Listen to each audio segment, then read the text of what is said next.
Bismillahirrahmanirrahim. Assalamualaikum warahmatullahi wabarakatuh. Teman-teman, kembali lagi sama Kang Ida di Kang Ida 93 channel. Sampurasun, semoga teman-teman dalam keadaan sehat walafiat, dapat menjalankan aktivitas sebagaimana mestinya. Oke, kali ini Kang Ida masih tetap akan bercerita sesuatu misteri mengenai masih dengan kerajaan yang ada di Jawa Barat, tentunya di Sunda.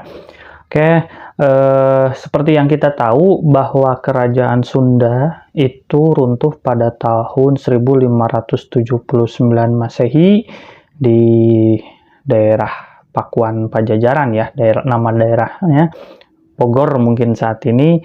Runtuhnya kerajaan Sunda disebabkan katanya serbuan dari Demak, Banten, dan Cirebon untuk menguasai daerah bekas kerajaan Sunda.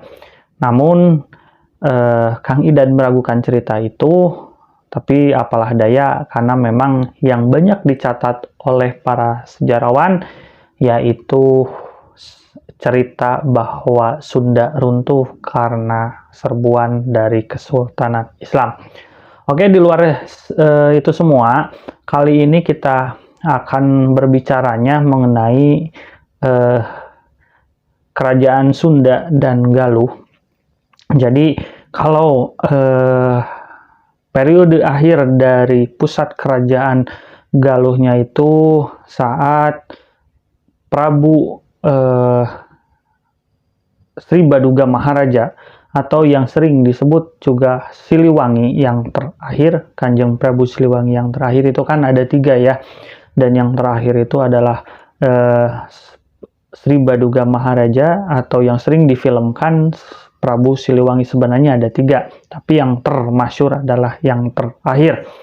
Nah, Prabu Siliwangi ini kan dilantik untuk menerima tahta Galuh itu di Astana Gede Kawali di batu ibaratnya batu pelantikannya masih ada di Astana Gede Kawali.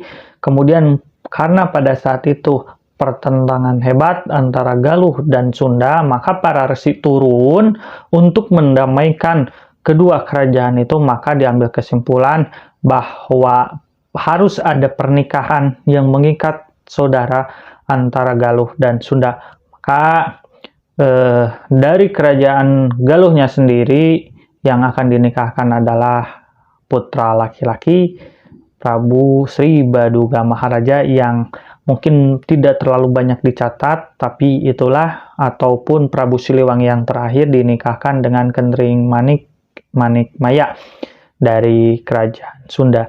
Jadi dari kerajaan Galuh menerima tahta dan dari Sunda pun menerima tahta dari pernikahannya dengan Kendring Manik ya, Putri Kendring Manik, putra dari Prabu Susuk Tunggal yang Kang Idat ketahui sebenarnya. Atas pernikahan tersebut, maka pusat kerajaan Galuh dipindahkan ke Pakuan Pajajaran. Maka dari situ pula kerajaannya dikenal dengan Pakuan Pajajaran. Tapi sebenarnya itu adalah wilayah, bukan nama kerajaannya. Menyebutkannya beberapa sejarawan ada masih tetap dengan kerajaan Sundanya.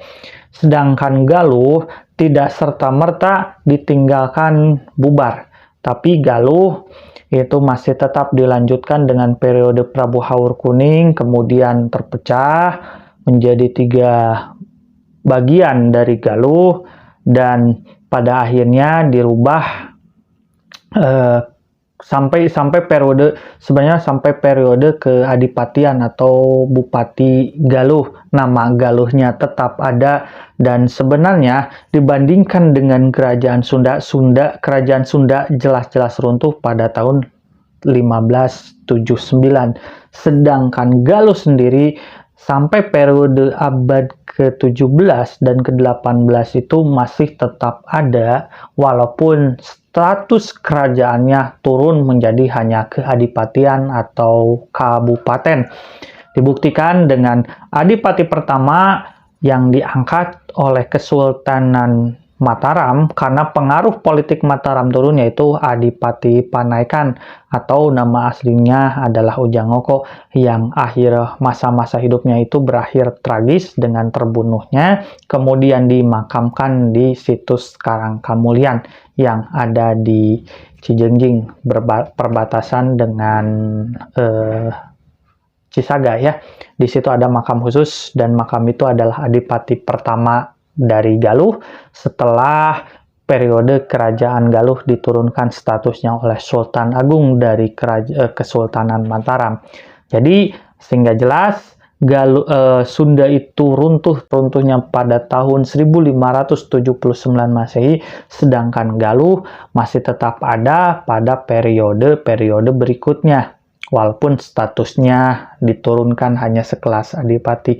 Sehingga sampai saat ini sebenarnya Galuh tidak pernah ditaklukkan, walaupun dulu pernah terjadi tragedi Bubat yang konon katanya untuk mengakuisisi kerajaan Galuh menjadi wilayah dari kerajaan Majapahit yang ada di Jawa sana ya, daerah Jawa Timur kalau tidak salah, Trowulan ya, ibu kotanya itu pada masa-masa itu.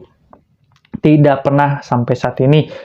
Malah ada rencana bahwa Kabupaten Ciamis sendiri akan dikembalikan namanya menjadi Kabupaten Galuh, tapi prosedur dan kos yang besar itu memakan proses yang begitu panjang. Tidak mudah untuk mengembalikan nama Kabupaten Ciamis menjadi Kabupaten Galuh.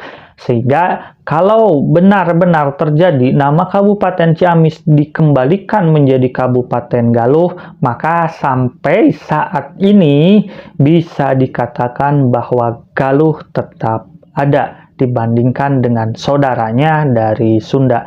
Ada yang menyebutkan masih satu kerajaan dengan Sunda, tapi ada yang menyebutkan juga terpisah, pernah periode terpisah, pernah menyatu, pernah terpisah, dan pernah menyatu kembali. Tapi Kang Idad meyakini bahwa Galuh sampai saat ini tidak pernah bubar ataupun tidak pernah takluk, karena penerusnya pun walaupun bukan seorang raja utuh, hanya sebatas simbol, tapi penerus dari tahtanya itu masih ada. Kalau tidak salah, mohon maaf, yaitu Raden Hanif, utusan ataupun penerus dari Galuh, itu Raden Hanif. Beliau adalah masih keturunan dari Karamat Jambansari Raden Arya Kusuma Diningrat. Beliau Bupati Galuh yang ketiga. Bupati Galuh keduanya adalah Adipati Adi Kusuma, dan Bupati Galuh yang kesatunya adalah Temenggung Wiradi Kusuma. Jadi makamnya itu berurutan ya, Wiradi Kusuma, Adi Kusuma, Kusuma Diningrat, dan yang terakhir adalah Kusuma Brata yang ada di Lembur Balong. Teman-teman bisa mengunjungi makam-makam keramat itu, dan sampai saat ini para keturunannya masih ada. Pusaka-pusakanya pun di Keraton Salagangga, ada di Museum Sri Baduga Maharaja yang ada di Bandung, ataupun museum-museum kabuyutan yang ada di sekitar Kabupaten Ciamis. Pusaka dan lambang kerajaannya masih tetap ada utuh sampai saat ini.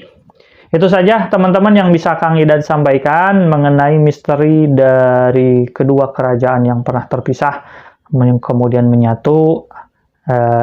Kalau kerajaan Sunda, mohon maaf, benar-benar runtuh pada tahun 1579, sedangkan Galuh sebenarnya tidak diketahui pasti runtuhnya, karena setelah ditinggalkan dari Astana Gede Kawali dipindahkan ke Pakuan Pajajaran, masih tetap ada penerusnya, dan statusnya pernah diturunkan pada periode Sultan Agung menjadi hanya sebatas keadipatian atau kabupaten, dan adipati pertamanya adalah Adipati Panaikan yang bernama asli Ujangoko. Itu saja, semoga video yang Kang Idad sampaikan, apa-apa yang Kang Idad sampaikan ada manfaatnya, bisa berguna untuk teman-teman.